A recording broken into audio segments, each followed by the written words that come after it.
welcome back to the Peace and Grease podcast. And I'm Flannel Phillip. Behind the camera is Sinclair. And today we get to sit down with Justin Frederick. Justin Frederick. I'm going to get that right one of these times. I've been called worse. Well, hey man, we are all about that Midwest motor culture and getting to know new folks and having old friends on and bringing their builds in. And Yeah. man, this has already been a really fun day. But I'm glad that you could sit down with us and just tell us a little bit about your truck, your build, and then some of the history behind it. Yeah, well, I appreciate you guys having me on here, thank you. A little bit of history of the truck, the build. The truck is a 1976 GMC. It's a 1-ton crew cab. It started out its life as a basket case. Around 1983, 1984, there's a gentleman that lived down in Iowa, his name is Kent, picked this up. And it, in fact, if you bring up the picture here, it was painted red and gray. Somebody thought red and gray was a great color to go over the pretty blue it used to be. And it was just literally a cab. No front clip, no box on it, single rear end. And he took it and transformed it into a gorgeous truck to pull his pulling tractors. And then after that, I'm sure it sold to multiple different owners. I saw it for sale on Craigslist up in Foley, Minnesota. And I'm like, I need that truck. It's weird, it has hubcaps. Who puts hubcaps on a 1-ton, right? Yeah, it's not a dually thing to be able to have, no. So I was immediately attracted to it because it was different. Cool. So I went up to Foley to get it, no engine in it. So I started doing the work about 2020 is when I got it home and started tearing it apart. And I had a 1969 Oldsmobile 455 Rocket V8. That my dad and I actually yanked out of a different car when I was probably 12, 13 years old. So that's the engine that's in this truck now. So yeah, that's a little bit of some of the history on it. Yeah, it's been a fun truck, been a fun build, and ran into a lot of busted stuff that I had to fix and more money than I needed to spend. But well, yeah, that's how those projects sometimes snowball into. Right. Yeah. But I love that you've had the engine, like the heart of this project. You've had it since you were a kid, just youngster. Right. And there's some neat history that I want to jump into. Yes. As we get into this a little bit about your dad, your family. There's a whole bunch of, like you sent us some really really neat photos. But so the truck, one of the first things that like you mentioned was the fact that it's a dually, but it has the dog dishes and right. It was a single. It wasn't the dually rear end on this thing. It was correct. Single. So right. A little bit about how that works and. So when I got the truck, I didn't know a lot about it, and I'm on an old snowmobile website, and we post pictures of our car builds because there's a lot of gearheads on the vintage snowmobile site. So I posted up some pictures of this truck. Said, hey, here's our new family cruiser, and there's a guy that comes on there, and he goes, hey, that looks like my old truck. And I'm like, no way, you gotta be kidding me. So he goes, is there a Copenhagen pulling circuit sticker on the back window? And I took a picture of that, posted it online. He goes, yep, that's my old truck. And then he threw out the pictures of how he got it and when he built it. So I asked him, now I talked to my dad, because my dad came with me to Foley, Minnesota to pick this truck up. And I was like, Dad, this is weird. Why is there hubcaps on a dually, And he goes, JC Whitney had a kit back in the day. You could convert a single rear end truck to a dually. Mm-hmm. So I talked to the guy that built it, and he said, yeah, that was a JC Whitney kit. So that's awesome. Yeah. We have some pictures of like what's involved in the kit, but they're like really long studs. There's a long hex stud holding on the inside rim. And over that hex stud is a large steel hub that goes over all those hex studs. Yeah.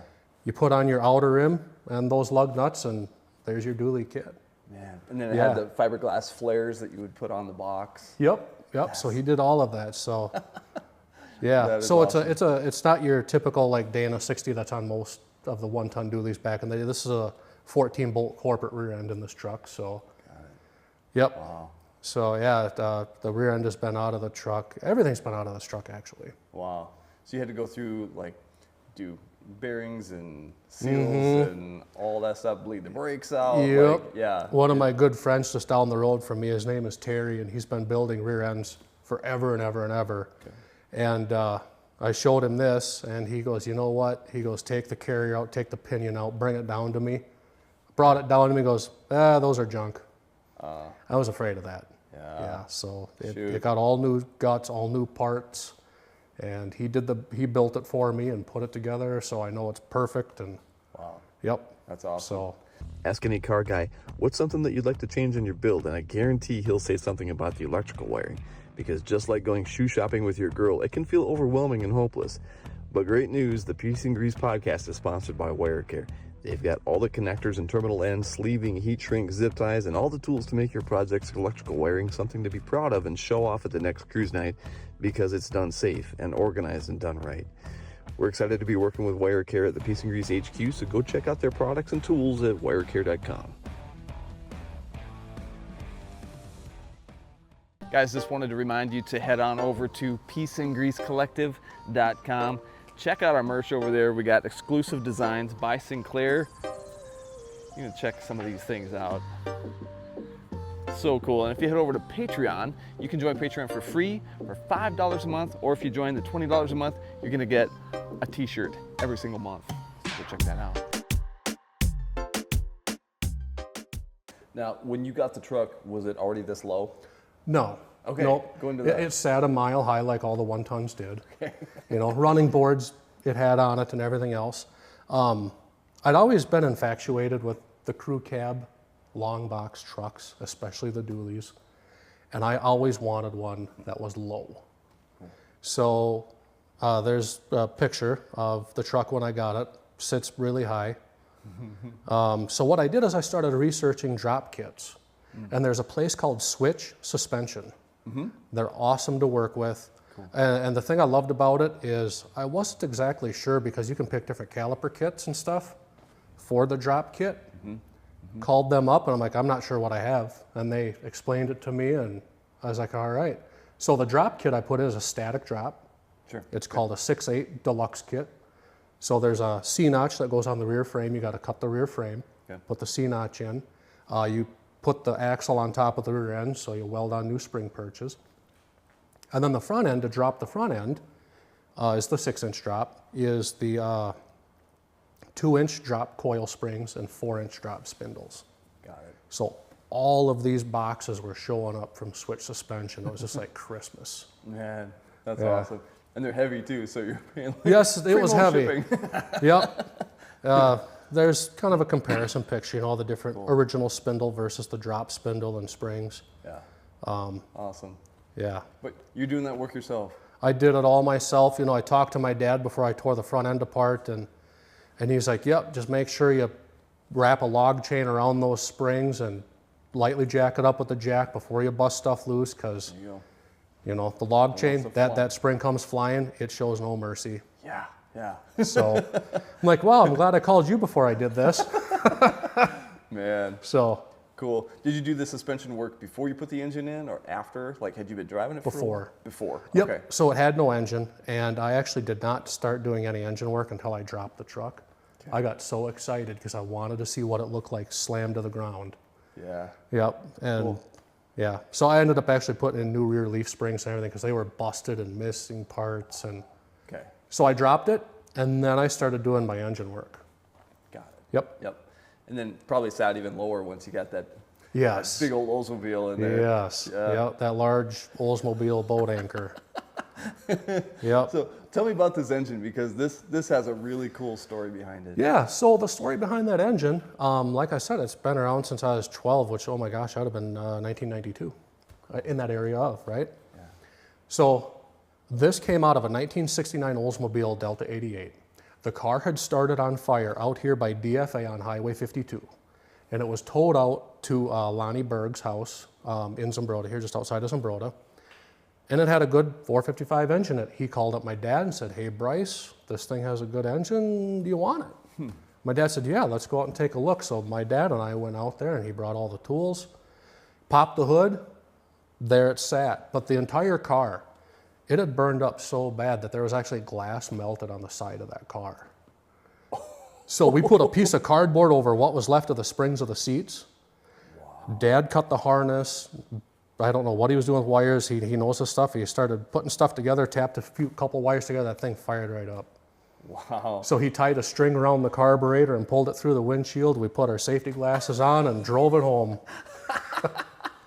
But that's awesome. Yeah. This car that had like been on fire, Yep. windows gone, Yep. like Yep. interior's gone. toast, drove it completely toast. home. Wow. Still had brakes, the transmission Yes. worked. How far Yeah. did you drive it home? Probably a mile and a half, 2 miles maybe. Yeah, it was cool, fun. Dad. It was fun. And yeah, we yanked that engine out of there, put it into a 1983 Oldsmobile 4-door, you know, kind of a sleeper car because it looked all original, single exhaust, but. Nice. And then it went from there. I yanked it from that Oldsmobile and put it in my 51 Ford truck. And then after the 51 Ford truck, they took the transmission out. Burnouts, whatever, I don't know. But then I built that for this dually. So, Cool. But yeah, it was pretty fun. I had some friends over the day before we yanked it out of that old burnt up Oldsmobile, and Dad drove it around the block a couple times. He stops out in front of the house and he goes, "Hey kids, watch this." So we looked. He just takes that cord and goes, "Choop," like this. Tires are just rolling in smoke, and us boys, we thought, you know, that was pretty awesome. Whoa. Yep, covering everybody, all the neighbors' houses in smoke. Man, Yeah, you got that that's one awesome. neighbor, you know. Man, So that's where this engine came from. very, very cool. Yep. So I built the top end on it. My dad built the Rochester Quadrajet, which I do love the Quadrajet carburetors. Performed really well. I had the 55 Olds 55 Caddy large snorkel air cleaner on it. You know. Sure, sure, Go to a couple car shows. Of course, everybody and their grandmother has one too. sure. So Yeah. I was like, I want something different. So I found a dual quad tunnel ram for it out in California and bought that and put it on. Nice. Yeah. So Now you got something that sticks out of the hood a little bit. Right. Yeah. Yep. It looks like it means business. That's awesome. yeah, it's fun. I only built the top end. So I did the camshaft, I did the push rods, I did the adjustable lifters, and I was putting it all together, right? And talking to an engine building friend of mine, and he goes, "Did you degree the camshaft?" And I said, "Did I do what to what? What are you talking about?" He goes, "Did you degree the camshaft?" I'm like, "What's that?" Yeah. He explained it to me, and next thing you know, I got a degree wheel and all this other stuff. And Getting really dialed in. yep. Okay. But my daughter, back in 2020, she actually helped me on this engine, which was really cool. That is super cool. Yeah, she's 14 years old now, so. Nice. That's Yep, awesome. so there she is. She's starting to put the torque down on the cylinder heads, and Nice. I had her looking up, you know, the numbers and torque specs and stuff in the book and how to read those things and what to do with the torque wrench. And Passing on some of what you learned from your dad. Oh, yeah. Third generation. Yep, so my dad was a 35-year GM mechanic. So he actually remembers working on these when they were new. So I've been around this kind of stuff all my life. That's awesome. Yep. That is awesome. Tell me a little bit about more the running gear on this truck, the transmission. Okay. Did you have to do anything with the drive shaft? Yeah, so originally the truck actually came with a transmission, a Chevrolet Turbo 400. Okay. And I took the chance. So I bought a stall converter, dumped all the fluid out, did all that stuff. I was out driving it, and I kicked it down. The tachometer pegged out, but no go. So I don't have second gear. Oh, shoot. So that was one of those things where you take off quick from a stop sign, let off, let it shift to third, and keep going. Yeah. Well, the original Oldsmobile transmission, I still had for it. Oh, okay. So the Chevrolet one, I had to buy an adapter kit to go from Oldsmobile to Chevrolet, and had to use spacers on my torque converter, everything else. Yeah. But I decided to take the original Oldsmobile transmission, and I talked to my good friend Terry that built the rear end. He goes, "Hey, you got to take this thing to Troy up in Kenyon. Troy builds Demon Performance transmissions. He's awesome. Anybody needs, he's the guy." Right on. So I took it up to him, and he's like, "How much horsepower do you have out of your engine?" I'm like, I don't know, probably 375 maybe stock, 400-ish. Oh, no problem then. He goes, "It's just a solid number. I build them right to 600 unless you say you got 1,000, then I'll, you know, do something different." I'm like, "Oh, Wow. yeah, we won't be there yet, but if I am, you know." So he built the transmission for me, and luckily I did not have to change any of the drive shafts. There's That's two drive cool. shafts on here, the hanger bearing. That was gonna be my next question. So- Is like after changing to an Oldsmobile transmission and lowering it and things like Yep. that, did you have to mess with hanger bearings and shorten your drive shaft or anything like that? So the hanger bearings, I just left the hanger bearing where it was actually, and when I did lower it, it did change the pitch of the rear drive shaft a little bit. So I just compensated that when I welded my new perches. I just twisted the axle a little bit more to give it the right offset. Sure. Okay. Welded it up, and yeah, well, the first drive I took, I was crossing my fingers because, and luckily there's no driveline vibrations at all. Cool. At any speed, from cruising really slow all the way up to 65. So yeah, it's Nice. yep. But that was nice because I don't like modifying drive shafts, and I wouldn't do it, and I'm not sure who actually does, to be honest. So Yeah, yeah. Tricky. That's some dark magic that goes into some of that stuff, man. yeah, I did replace all the U joints and everything else, and I put all new stuff in. Awesome. You know, I made sure I put all new stuff like that in everything before I Cool. put it together. So. Bodywork wise, did you have to do a lot of like rust repair? What did you have to do So yeah, to get it where it's at now? it is a Minnesota truck, so now everybody can imagine what it looked like underneath. Still, the rockers are still really bad. So what I was mostly concerned about was the floor pans and the rust near the doors and everything. So what I did is I have a huge piece of steel at home, and I would actually make cardboard templates of everything I needed and bend the cardboard and everything, and then flatten it out, trace it. And I actually formed and bent all my own metal for the floor pans in there. Wow. And where I had to replace rust, so I was cutting everything out and welding in new. And All the metal yourself for Yep. your floor pans. Yep. And then the kids were helping you paint it. correct, yep. That's So so the kids cool. jumped in there with some paint brushes, and I think I got a picture of that too. The kids were in there, and they were out riding their bikes and trikes and having fun like they usually do. Excuse me there. And yeah, they jumped in with their paint brushes and just started painting. I said, all the bare steel and all the welding, paint all of that. So they were just, yeah. That's very cool. Yep, one thing I didn't do was check with Mama Bear first to make sure that those clothes were okay to, But it was fine. It was fine. So yeah, and I'm like, Cool. it's not gonna matter because I'm gonna put the installation in there, the new carpeting in there, so, Totally. Yeah. yeah. Making memories with the kids, and they have something invested in the Right. project now. Right, exactly, yep. That's super cool.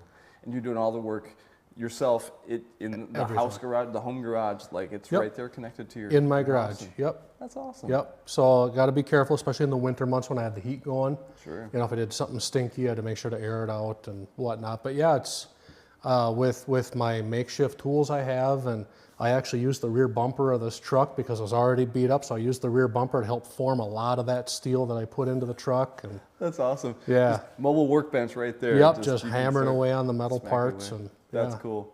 And so you have a welder at home. You have these Sure do. things, Yep. available to you, and you can just Yep, do it. yep. That's one of the reasons I bought a better welder because I knew I was getting this project and Nice. got a nice 220 Hobart welder. So yeah, it did everything. Does everything from the thin metal to the thick stuff for the frame, the C-notch. So. Very cool. Yep, I did it all myself. The only things I didn't do was the transmission, and I didn't do the rear end. Got it. Yep. Was it tough to fit an Oldsmobile engine into a older square body like this? It actually wasn't. It wasn't too bad at all. This truck originally had a 454. Okay. So to get the Oldsmobile in there wasn't too bad. I did have to end up making my own motor mounts because I couldn't find the hen's teeth motor mounts actually for an Oldsmobile to this truck because late 70s, early 80s, Chevrolet GMC actually did have Oldsmobile diesels in them. Sure. Yeah. So Okay. those are the motor mounts I wanted because they would have bolted right to my frame, dropped the Oldsmobile in, been done.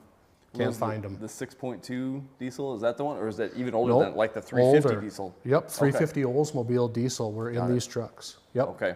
Yep. And they're the same ones you can get in the GM cars from that era? exactly. Okay. Like the old wagons, some of the cars had that. Yeah. Yep. Yep. I Yep, think my uncle had exactly. one. Yeah. Okay. It was like Yeah. right after the fuel crisis or whatever happened. Oh, and, yeah. the politics of all that stuff. and- Yep. Yep. So. got So it. yeah. Okay. So that's how I stuffed that engine in there, and it fit really nice. cool. I bought some headers from Thornton Muscle Cars, so I got their headers on there and put on a pair of QuickTime Performance or QTP electric 3-inch cutouts, and so Yeah. I could tell when you had them open and when you had them closed. Right, This thing makes such a cool sound. Like we're feeling it on our chest Yeah, as we were it pulling is. in, man. Yep. Thing sounds great. I love that sound. You know, it is fun. It's loud, and you know, like Sunday driving with the kids. You know, if we're on our way to church and they start fighting and arguing, Dad just opens up the loud switch and drowns it all out. You know. And Oh, that's awesome. yeah. Now, I can hear you have a little bit of compression there, but it's camshaft. It's kind of what I was hearing with the headers, right? Yep. Do you remember the specs of your cam? What do you have in this thing? I have got a Comp Cam's Thumper. They have the Thumper, they got the big Thumper, and then they got the big Mother Thumper. Yeah. I've just got the Thumper. Okay. This engine, 1969 Oldsmobile, was actually rated about, I think 9 or 10 to 1 compression. It was a higher compression engine to begin with. Okay. And it's got the large valve heads on it, the C heads. But yes, I got a Thumper cam in it. Cool. And then what I did is I put in a Cloy's double roller timing chain because I could not get this camshaft degreed properly with an original timing set. Is this too sloppy? It just wouldn't keep Yep. Yeah. You only had the option of turning the lower gear 3 Oh, yep. on 3 keyways, Yep. where the Cloy's timing set had 9. Okay. So, Cool. and they say if you can degree the camshaft within, I think, 2 to 2.5 degrees, you're good. I got this degreed with 1 1/4 advance, so I'm perfect. Nice. But yeah, so with that and the chromoly push rods, a little bit longer than stock, and then the adjustable lifters. Yep. You can really get it dialed in where you Yep. want to. So That's cool. I've always wanted that sound for this engine, and I wanted that sound when it was in my 51 Ford. But it just, the only way to kind of make it sound like that is to reach under the hood and retard the timing on the distributor, which was cheating, you know. And one of my car friends in town, Terry, that just lives outside of town here, he looks at me one day, he goes, you know what, you need more potato. I was like, I need more potato? What are you talking about? When the truck is idling, he goes, you got to have that potato. So, Yep. I know what you're talking about. Yep. That's awesome. yeah. Yeah. So I do have the specs somewhere. I don't know if I have them with you guys, but It's all right. it's a plain Jane Thumper. Cool. What do you have for your ignition? Is it still points or is it? It is actually, I had on it with a single quadrijet carburetor. I had the large electronic HEI Yeah. Okay. Yep. Cool. distributor on it. I put the tunnel ram on. Of course, nothing is easy. Yeah. Okay. The HEI wouldn't fit. Sure. So then I had to find a distributor, the small distributor, like that came with this, with points on the Olds 455. And somebody, I'd found one that somebody had actually put the Pertronics, electronic ignition inside of. Yep. And I bolted that up there, got it timed just really nice, and yeah, that's what's on there now, electronic ignition. Good deal. So Yep, not as many Pertronics. moving parts or anything like that, and you have the hotter spark, and it's more accurate. So Yep. Good. Yep. Very cool. Yeah. You told me earlier when we were talking about the interior that you have a tack in Yes. this truck. That's pretty cool because that's kind of rare, isn't it? It is, yeah. The only reason it was rare is because you had to actually request that when you were purchasing one of these trucks. That's cool. Yep, it wasn't something that they threw in a truck just every now and then just because. You Yeah. had to special order that tachometer. Would have been a clock or something else in place, right? Or So, just yeah. blank. Some of them had clocks, I think, in the later ones, but in this era, it would have been the fuel gauge, a large fuel gauge right there. Got it. Okay. Yep, and then on the lower left, the smaller gauges, I think it was a little brake light. So now my fuel gauge is small, Small one. on the left, and then the tack there, yep. And that came out of my parts truck. Okay. Tell us about that thing. Yeah. Oh, the parts truck. So, the story goes, after I got the truck, found out it was a GMC after I decoded it. It had a Chevrolet grill. You know, Okay. there's the parts truck. Well, I talked to Gary Grover. He's the one that one of the owners of the Grover Auto Company in town here. Sure. I'm like, you know what? I'm going to call him. So I called him, started talking to him a little bit, and I said, yeah, I'm looking for a grill for the 76 GMC. I can't find one. Do you got any recommendations? He kind of snickered a little bit, and he goes, yeah, that's going to be probably tough. You got to remember, for every 20 to 22 Chevrolet trucks they built, they maybe built 2 GMCs. You know? So I did a little surfing, a little searching, found this down by Spring Valley.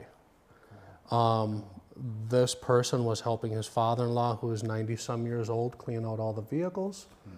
I found that, and I'm like, hey, I want to buy the grill, I want to buy the bezels, I want to buy the tailgate, and some other little trinket, right? And the guy goes, you know what? For another $200, you can just buy the whole truck. Nice. And I'm like, sold. Perfect. So when I got there, I did not know what the interior looked like at all. Okay. Okay. So that picture I took that you saw at the tachometer, when I looked inside, I'm like, oh my goodness. Wow. Yep. That's cool. So it had all that. And what I love about it, the original owner, the only thing modified they did to it was they put a CB on it. Cool. So I used a lot of the harness, the headlight harness, the signal harness, and tail light harness, and a lot of wiring. All the duct work under the dash was like brand new in that truck. So it was just unmolested. It was just yes. So left alone. You ever look at something, you're like, gee, I wonder what goes there? I had a lot of questions about this underneath that dashboard. Sure. This truck answered all that because every original clip and everything was there. That's awesome. So I used it all. Yeah, love it. Yep.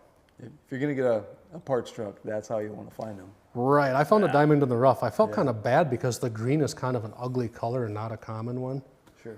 But hey, that's really cool. Yeah. So that's the story on that, and that's where the tachometer and the dash and everything, not the dashboard, but the instrument cluster came from. Yep. Yeah. Love it. Yep.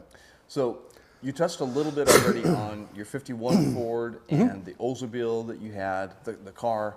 So let's talk about some of your other projects that you've had in the past, because you brought some photos with you of those too. Yeah, so the 51 Ford, that's actually my brother Niles. I got it done in time for his senior pictures, not mine. So he got to use that. Okay. So that was one of the vehicles I did that I'd mentioned earlier in the when we were talking. So I took the flathead V8 out of it, 3 on the tree. Sure. My dad was not happy about that. I put the big block holes in there, so that was a fun truck. That thing hauled. And that was probably a pretty tight squeeze to get that Oldsmobile engine in Yep. that little Ford. Part of the reason I did it is because I had a few people tell me that it was impossible. And I don't like that word. Right, yeah. Watch me. Yeah, So I did it. Very cool. Yep. Wow. So that was one of the vehicles. My first vehicle I ever had was an 80 Olds Delta 88 2-door Royal Brougham.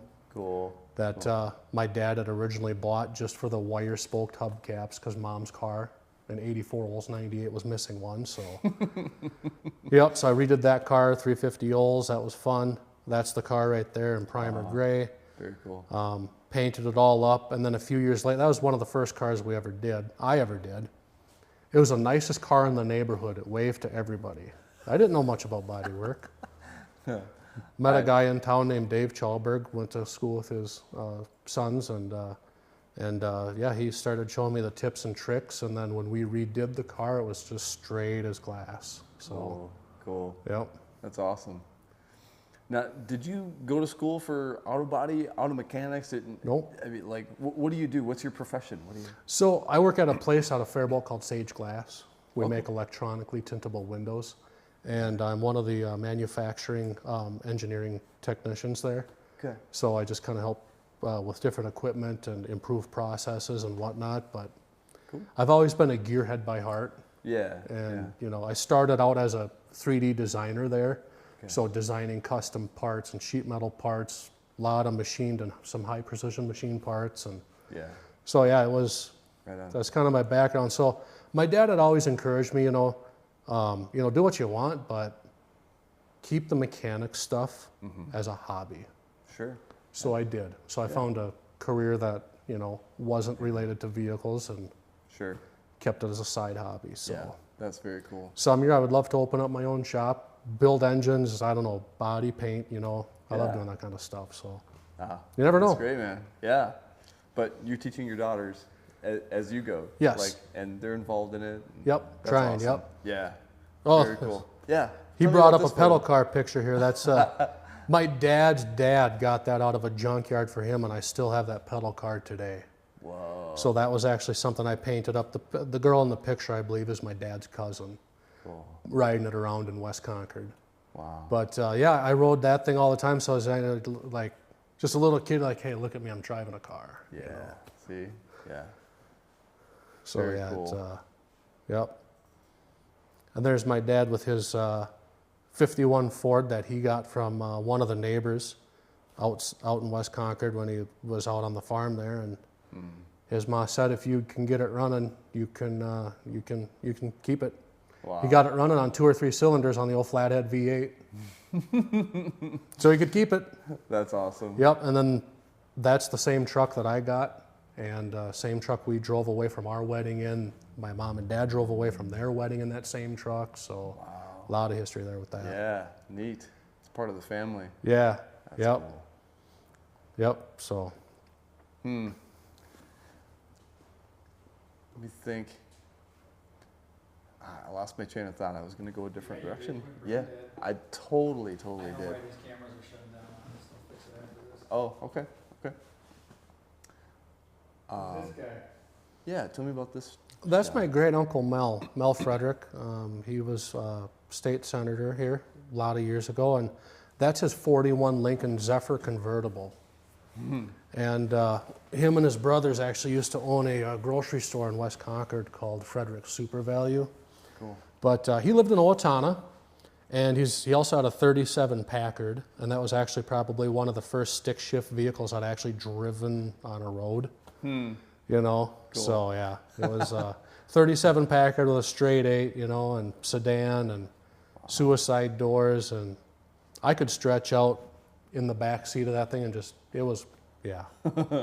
So anyhow, yeah, there's the Frederick Super Value back in the day that they ran, and you know, so he was into classic cars also. So you know, I just loved seeing his Packard, loved seeing his Lincoln. The Lincoln had the V12 flathead. Oh, wow. You know, Man, super cool. Yeah, he'd stop over at our house in West Concord a few times and visit, and neat. I'd drool on the car, and Yeah. so. Man, Yep. you have a really rich family history of gearheads and guys that are into cool stuff. So Yeah. it only is fitting that you took a project like this on. Yep. And this is actually a picture of Kent and a couple other people when they originally built this truck here. These were just old trucks. When I was a kid, they were just old trucks. Now they're referred to as, you know, everybody calls them square bodies. You say square body, they know exactly what you're talking about. So, Yeah. yeah. So, I mean, I grew up my dad had 2 Suburbans, a 77 and with a 350 small block, and then he had a 78, which is a really sharp looking rig, black tinted windows, and it was white and tan two-tone, you know. Cool. And it had the big block, and it was a trailering special. Wow. So I'm actually still searching for that one because I saw it around the area many ages ago. Neat. But so I grew up with these vehicles and always just had a soft spot for them. But the Yeah. Crew Cab Dually, always wanted one. Yeah. I can see why. Yeah. I grew up in Suburbans too. Okay. Same kind of deal. Okay. Yeah. Yep. And I noticed you have a couple accessories on yours, like the visor and you know, vent shades and things like that were just part of the era of when square bodies were a pretty big thing. And especially Right. if you bought it from a guy that used to do some pulling with it and stuff like Yeah. that, you know, it's got some Yep. things to it that tell you this is a guy that had a vision of what he wanted. Right. So, yeah. Go into that just a little bit because you told me a story a little while ago about the So when I picked up the truck in Foley, Minnesota, found it there, I had actually gotten contacted back because it did have the visor on the front. It did have the racer back flare on the back of the truck also. And the guy said, hey, we'd like to keep those. My nephew would like to keep those. Can I keep them? I said, yeah, that's fine. I don't want them. You know, and the window chrome had already been removed, Sure. you know, at some other point. But after I got the truck, and then I found out the history of the truck and got to know the original owner that built the truck, crap. I guess I really do want them. So I did find a visor for it. It was there's a picture of it there. It's next to the Model A picture. It's a kind of a baby blue at the time, but Okay. found a visor in Cannon Falls, went and bought it. Scuffed it up with some Brillo pads and, you know, spray bombed it with some paint from Napa, just made it match the truck. And now I'm on the search for the racer back. It's just kind of, I want to make the truck look like Kent had it back in the day, except I'm going to leave it low. And I'm probably not going to be pulling tractors with it. But I do actually want to redo the exhaust system underneath it, and I do want to put the running boards back on it also. Cool. So yeah, that'll be neat. Yep, something else to scrape. I get it. Nah, Yeah, that's cool. So that's kind of the history of the accessories on it. So very cool. Yep. And dual fuel tanks on this Yes. thing. Yeah, which Yep. is pretty neat. Yeah, and expensive. Yeah, I know how that goes, man. I have a Ford with 2 tanks on it, and it's like Okay. the sending unit on one works and the fuel pump on the other tank works, but they don't both work on both tanks. Oh, same situation here. Okay. Yeah. Man, so it's not just a Ford thing. Like No. everybody with 2 tanks. Yeah. Okay. Right. I'm not going to say I made the mistake, but you got to know. So I filled up both tanks on it, broke the bank, and pulled it into the garage. And I was like, hey, cool, the passenger side sending unit doesn't work. Flip the switch to the driver's side. Hey, the sending unit works. My fuel gauge works. That's awesome. Now Nice. one less thing, right? Well, woke up that next morning with a little bit of a sore throat. And remember, the garage is connected to the house. And I'm like, I smell gas. This is not good. So I just slowly opened the door to the garage, trying not to make sparks or, you know. Yep, trip the handle of the door to push it open, and there's just a nice puddle. She leaked gas from the driver's side tank. Of course, the one that leaks has the working sending unit. Yeah. Why wouldn't it, right? Shoot. Yep. So that's okay. I'll get it jacked up and replaced. But for now, I just run it on the passenger tank. And since the fuel gauge doesn't work, I just watch my miles. Oh, there you go. But then you have to remember, how many times did I go wide open with the truck, because that sucks a lot more fuel. And so it's just like, you know, when you go 100 miles, just stop and put gas in. Yeah. Yep. I understand. But how many miles do you have on it so far? I'm not actually really sure. I do track it all in my phone, Okay. but the odometer has actually turned over. Okay. So Sure. I'm not really sure. But I would say probably since I've started driving it, I've probably got 6,000 miles on it maybe. Oh, cool. I'll have Okay. to actually look at that now when Yeah. we're done talking. Cause, So, you've been doing some cruising then. Yep, I try to drive it as much as I can. I love driving it to work. I take all the back roads to work and just cruise and look at the scenery. And Nice. That's Yep. cool. Do you tow anything with it? Do you pull? no, I don't. Nope, I would like to. I think it'd be great to find a vintage camper, Yeah. you know, There to you go. pull behind this thing. There you go. But I do want to put airbags on the rear. And that's one thing I wish I would have bought with the switch suspension kit, was the airbag kit. Okay. Okay. So that'll- I didn't, but I'm going to. Okay. It's something you can add later if you Yep. wanted to, and that'll give you some more. Yep, because Capacity. as you see, the tires are really close to the the fender, you know. So it's It's cool. right. Yeah, tucks real nice. Uh huh. And there's still like the load range E tire though, huh? It's still The 10 ply. it's a 10 ply Yep. heavy tire. That's Yep. cool. 29.5-inch OD tires on it. So Nice. which you're not supposed to run with the kit, but I love the full look, so I ran it anyhow. Yeah. Fills up those wheel wells real nice. Right. And it I tucks wasn't in. ever one for listening to people, so I love it. yeah. That's cool. Do you have more future plans that you want to do with the truck? I mean, besides putting some accessories on it here and there, or like You know, and adding the airbags? Anything else yeah, you I would want? like to put airbags on the rear. Some year it would be nice to tear it all back down and do all body work and paint work on it, but for now I'm just going to enjoy it. You know, we got 4 beautiful daughters that are still young at home, and I don't want to take all that time to, you know, and clutter up the garage. But what I will do is fix the gas tank, sending unit, stuff like that. Sure. Some year I would love to yank that Olds big block out of it and build a bigger, badder, supercharged Olds big block for it. Oh wow. You know? Cool. Yeah. Yep.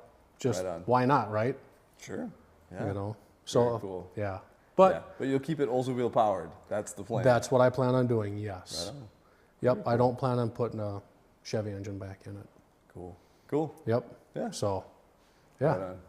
No, it's been a lot of fun. Love it. Very cool. Nick, is there anything that we're forgetting I got that you can think of? No? No. Anything else that you want to mention? Oh, the only other thing I'm going to be doing is I'm going to be putting, so I do like flatheads. I love flathead V8s, right? Yeah. Yep. The air cleaners I have on these right now, they're just the cheap chrome, neat looking ones you can buy through Jags or Summit or wherever, right? Yeah, yeah. Well, so what I'm doing is I'm actually going to be, I'm modifying a pair of oil bath flathead V8 air cleaners. And I got to offset them a little bit because center to center, they actually hit. You can't make them fit. Okay. So I'm actually modifying a pair of oil bath air cleaners to take a paper filter, and that's what's going to be mounted on there. That's cool. So I'll put the original oil fill level stickers on them and everything just to, Yeah. people look at that and go, there's oil in those? No. Not anymore. No. So a little stuff like that. Yeah, that's cool. Yep. That's cool. Yeah. Yeah. I like it. Yep. Awesome. Well, thanks for bringing it in today, man. It's fun Yeah. to get to know the truck a little bit, and get to know you, some of the backstory, and Yeah. the history that you have. And Yeah. so, Well, thanks for having me on, and absolutely, man. yeah. Yeah, It was we great. appreciate you coming in. Yeah. And hey, we want to make sure and give a shout out to all of our Patreon supporters. You guys are awesome. Head on over, check that out. We have exclusive merch and t-shirts that you can only get if you're on Patreon. And you can always get on the website and you can be a part of what we're doing over here at Peace and Grease. And we want to give a huge shout out to WireCare because that's a huge sponsor. And we so appreciate them supporting the channel. And so anyway, thanks again, you guys, for watching the Peace and Grease podcast. We'll catch you next time.